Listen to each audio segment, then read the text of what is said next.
3 a.m. files. It was the kind of night that belonged only to the road. My sister and I were driving home from the Watershed Festival in Washington. The music had ended hours ago, but echoes of it still clung to us, faint ringing in our ears, the dull ache in our feet, the kind of tiredness that feels like it's woven into your bones. She was slumped against the passenger side window, eyes half closed, an empty water bottle rolling near her feet whenever we curved along the road. I was behind the wheel, fighting my own exhaustion with the focus only long drives demand. The clock on the dashboard glowed an unkind truth, a little after 3 in the morning. If you've never driven through the gorge outside Portland at night, it's difficult to put into words.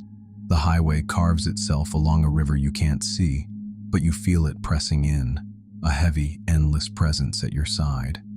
On the other side of the road, trees climb sharply upward, jagged silhouettes against an even darker sky, giving the impression of being funneled between two walls of black. Above, there was nothing. No stars, no moon, not even the suggestion of light. Just a void pressing down against the roof of the car. The silence outside was suffocating. Inside, the only sound was the low hum of the engine and the voice of a true crime podcast I had put on to keep myself awake. In hindsight, probably a mistake. The host's voice was calm, steady, clinical. He spoke of a man who had followed someone home in the dark and disappeared without a trace. Every detail seemed to stitch itself directly into our surroundings. When he described footsteps echoing in the night, I found myself glancing at the trees, half expecting a figure to step forward. When he spoke of headlights trailing a lone driver, my eyes flicked to the mirror, even though I already knew the road was empty. My sister shifted uneasily, hugging her arms around herself. "Why are these stories always at night?" she whispered. I forced a laugh. "Because nobody's afraid at noon." But my words didn't land. She turned her face toward the window again, and I kept my eyes on the narrow tunnel of road my headlights revealed. The dark felt heavier than it should, almost alive, and then headlights appeared in the distance, small at first, shimmering faintly, then growing, blooming into clarity. The first pair of lights we had seen in miles. Relief trickled through me, another traveler, another set of eyes in the dark. But as those lights held steady, as if waiting, I couldn't shake the quiet thought that this wasn't comfort at all. It was the beginning. The car ahead moved strangely. As we drew closer, its right blinker began to flash, a rhythmic amber glow against the otherwise black horizon. Without hesitation, it drifted onto the shoulder, slowing to a crawl. We passed it cautiously. I kept my eyes fixed on the road, but in the faint sweep of our headlights, I caught the shadow of someone behind the wheel. A driver I couldn't make out, faceless, anonymous. My sister sat up straighter. "That's odd. Maybe they just don't like someone behind them," I said. It was an easy explanation, but even as I said it, I didn't believe it.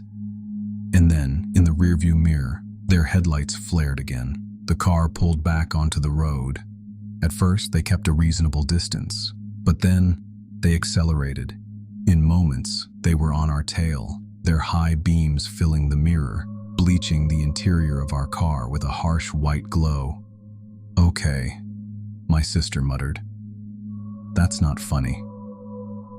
The car swung into the left lane, gliding up beside us. For a moment it held there, steady, like a predator matching pace with its prey. I could feel eyes on us, heavy and deliberate. Then, without warning, it cut sharply into our lane, too close. I swerved slightly, heart lurching as their taillights burned red in front of us.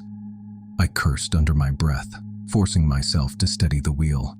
The car drifted forward, slowed. Its right blinker flashed again, and for the second time that night, it eased onto the shoulder. We passed it, again. This time the silence inside our car was thick, uneasy. "Stay in the left lane," my sister whispered. I nodded, but in the mirror, I saw their lights reappear once more. This time, they were coming faster, closer, closer, and then they vanished. The headlights snapped off, plunging the road behind us into absolute darkness. The sudden absence of light was worse than the glare. It was as though the world behind us had been swallowed whole. I leaned forward, my knuckles tightening on the wheel, eyes straining into the mirror. Nothing, not a glimmer, not a shadow. My sister's breath quickened. Where are they? I had no answer. The silence outside was unbearable. The podcast had faded into static, the voice gone, leaving only the hum of the tires and the rush of blood in my ears. Then, a faint chime. The blind spot monitor lit up orange on the passenger side mirror. My stomach dropped. Slowly, I turned my head, and there it was, a dark shape sliding silently alongside us. No headlights, no sound, just the outline of a car keeping perfect pace, like it had emerged from the shadows themselves. My sister gasped, pressing herself against her door. "Don't slow down." I didn't. Then, blinding light. Their headlights exploded on, filling the cabin with searing white. My sister shielded her face. I squinted, fighting to keep the car steady as their engine roared to life. They surged ahead, cutting across our lane so close I swore I felt the air shift. And then, gone. The darkness swallowed them once more. But I knew, deep down, we hadn't seen the last of them. For a few long minutes, nothing happened. The road stretched ahead, empty. White lines flickered beneath us. My sister kept glancing at the mirror every few seconds. I kept my eyes forward, too afraid to look back. Then, without warning, their headlights bloomed in the mirror again, blinding, overpowering. They surged closer, so fast I thought they would crash straight into us. And then, darkness again. Gone. I clenched the wheel, my whole body tense. Every nerve screamed to pull over, to do something, but I didn't. The blind spot monitor chimed again. Orange glow. They were back.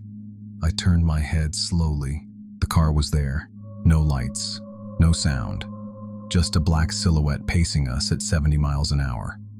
For a moment, it felt less like a vehicle and more like something alive, feeding on our fear. Then their headlights blasted on once more, erasing everything inside the cabin. My sister screamed, throwing up her hands. Their engine roared. They swerved violently in front of us. I braced for impact, but none came. Instead, they sped ahead. Faster, faster, until they vanished into the night. We never saw them again. The rest of the drive was silent.